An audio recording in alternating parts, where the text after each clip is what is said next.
नमस्कार। आसन्तु जानिबा कलिंग युद्धर कारण।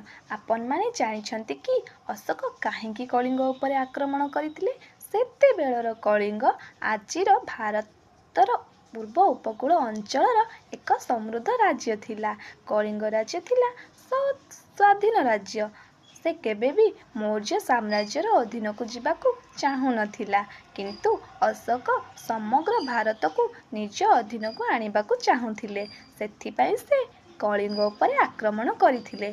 किंतु कलिंगवासी थिले असाधारण शक्तिर अधिकारी। से तेमानंकर साहस और वीरत्वर प्रतीक भावे मौर्य साम्राज्यर सेनामानंकु युद्धरे अटकाइथिले। किंतु कलिंग युद्धर विजय अशोकंकर होइथिला सत, किंतु सेही विजय तांको मनकु केबे शांति देई नथिला। रक्तपात तांको मनकु परिवर्तन करि देइथिला। सेही युद्ध परठारु से निजर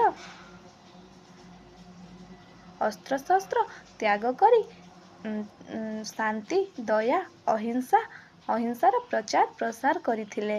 कलिंग युद्ध आमको एहा ही शिक्षा दिए, शक्ति ठारू मानविकता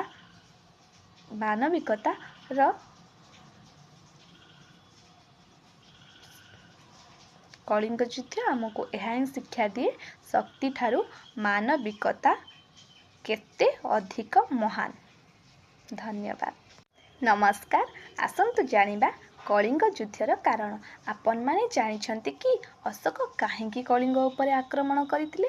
सेतेबेळर कलिंग आजिर भारतर पूर्व उपकूल अंचलर एक समृद्ध राज्य थिला।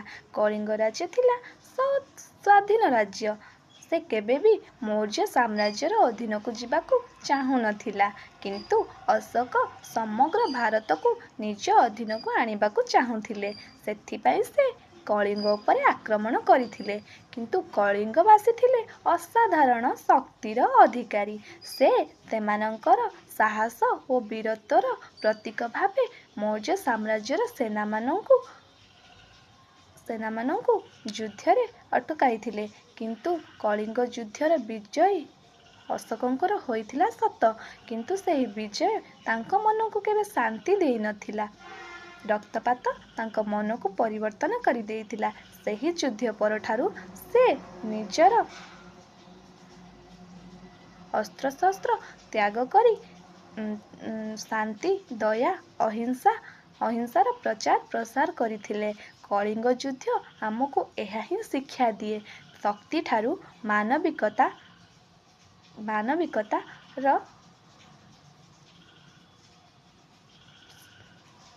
कलिंग युद्ध आमको एहा ही शिक्षा दिए, शक्ति ठारू मानविकता केते अधिक महान। धन्यवाद। आपण माने भाबुथिबे कलिंग युद्धरे जीतिथिला किए? इतिहास कहे कलिंग युद्धर विजय अशोकंकर होइथिला, किंतु मानविकतार विजय कलिंगर ही होइथिला। एहा ही सत्य।